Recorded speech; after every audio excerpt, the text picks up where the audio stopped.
Salam kritis, salam Pancasila.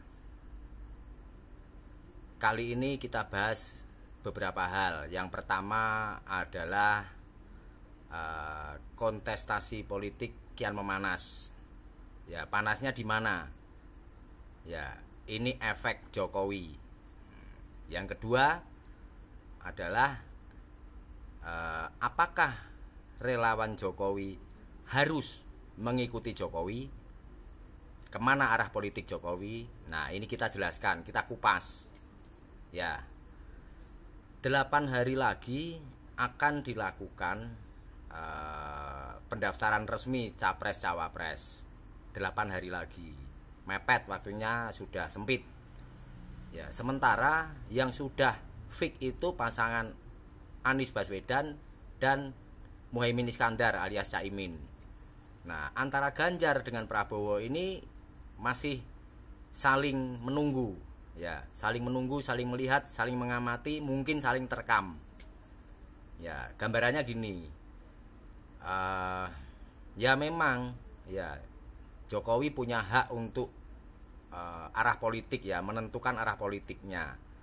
Ya, bau-baunya kayaknya dia akan mendorong salah satu anaknya untuk ikut dalam pesta Pilpres. Dugaan sementara adalah Gibran, wali kota Solo. Ya, jadi sebetulnya kalau bukan efek Jokowi, ini Gibran sulit gitu. Kenapa? Karena masih kecil. Ya, masih terlalu muda gitu. Ya, itu kan dibatasi dengan undang-undang. Tetapi karena efek Jokowi, kemungkinan Gibran lolos. Ya, yang menentukan siapa? Mahkamah Konstitusi. Ya, seperti kita ketahui pada 26 Mei 2022, ya, Ketua Mahkamah Konstitusi itu Anwar Usman itu menikah dengan adiknya Jokowi. Namanya Hidayati, ya. Nah, kita tidak berpersepsi, ya.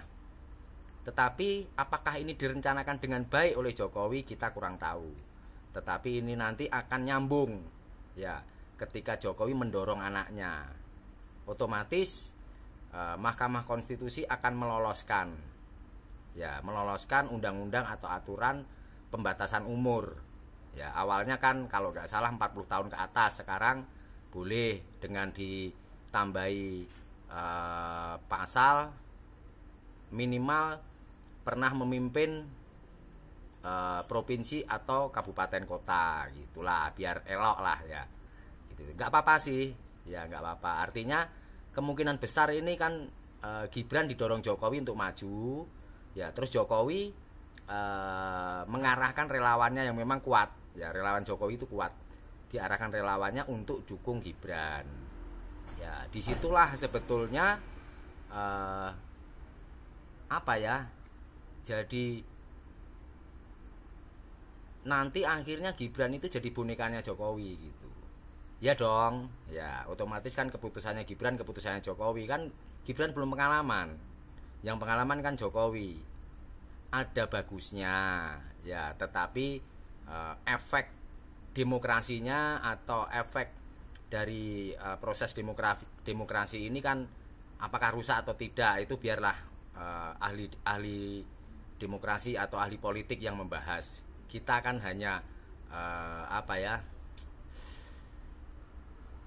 mengira-ngira atau mencari sesuatu lah, sesuatu nilai gitu, ya. Ini nanti 2024 ini akan menjadi sejarah Pilpres yang unik gitu, ya. Nah,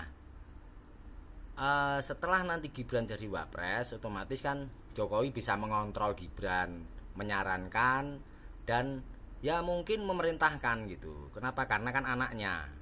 Ya, nah, persoalan muncul ketika Gibran ini didorong kemana?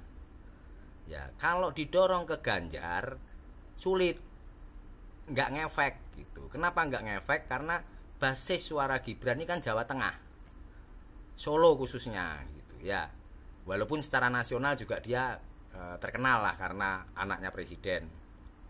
Ya, yang paling cocok ya Gibran ini mendampingi Prabowo, didorong sama Jokowi mendampingi Prabowo karena akan sangat membantu Prabowo untuk perolehan suara atau memenangkan suara di Jawa Tengah. Ya, karena Prabowo ini kan di Jawa Tengah lemah. Ya, ini berbahaya. Ya, artinya apa? Ya, jika memang seperti itu ya kita berpersepsi masing-masing saja. Ya. Nah, tetapi kalau kita melihat track recordnya Jokowi selama memimpin juga nggak bagus-bagus amat lah. Ya, untuk pembangunan dan lain-lain oke. Tetapi kalau untuk leadership ya atau jiwa kepemimpinan ya termasuk lemah. Kenapa? Karena ada 7 atau 8 menteri-menterinya Jokowi, menteri yang dipilih oleh Jokowi itu tertangkap KPK. Ya, kasusnya korupsi. Banyak berarti. Ya, kalau ada 7 atau 8 kan ngeri gitu ya. Yang terakhir itu kan Joni Plate, ya, terus Yassin Limpo. Ya, artinya ya Jokowi ini nggak selektif gitu untuk memilih pembantunya atau dia dalam tekanan. Artinya ini kelemahan. Ya, kelemahan secara leadership atau secara jiwa kepemimpinan. Nah, jika benar ya Jokowi mengarahkan Gibran ke Prabowo, ya saya itu 2 periode adalah relawan Jokowi. Ya, salah satu pengurus pusat lah. Ya, tetapi saya bilang kalau Jokowi dukung Prabowo, saya tetap dukung Ganjar. Ya, karena apa? Ya, di dalam sebuah perjuangan itu sebetulnya tidak boleh ada pengkhianatan. Ya, kenapa tidak boleh ada pengkhianatan? Jokowi itu kader PDIP. Gibran pun 2018 itu mendaftar menjadi anggota partai PDIP. Ya, ya nggak apa-apa sebetulnya, dalam politik sah-sah saja ketika dia menyeberang terus keluar dari PDIP atau dipecat, itu biasa aja. Tetapi kita punya persepsi masing-masing berbicara tentang perjuangan dan pengkhianatan atau pengkhianatan yang baik menurut Jokowi, kita nggak tahu. Ya, jadi dengan ini saya tetap menyatakan dukung Ganjar. Ya, karena bicara tentang tadi, silahkan kalian mau mendukung siapa. Ini gambaran bahwa Jokowi ini memang betul dia membangun dinasti politik ya terlalu cepat gitu. Ya nggak apa-apa sih, karena ini zaman cepat ya, zaman digital.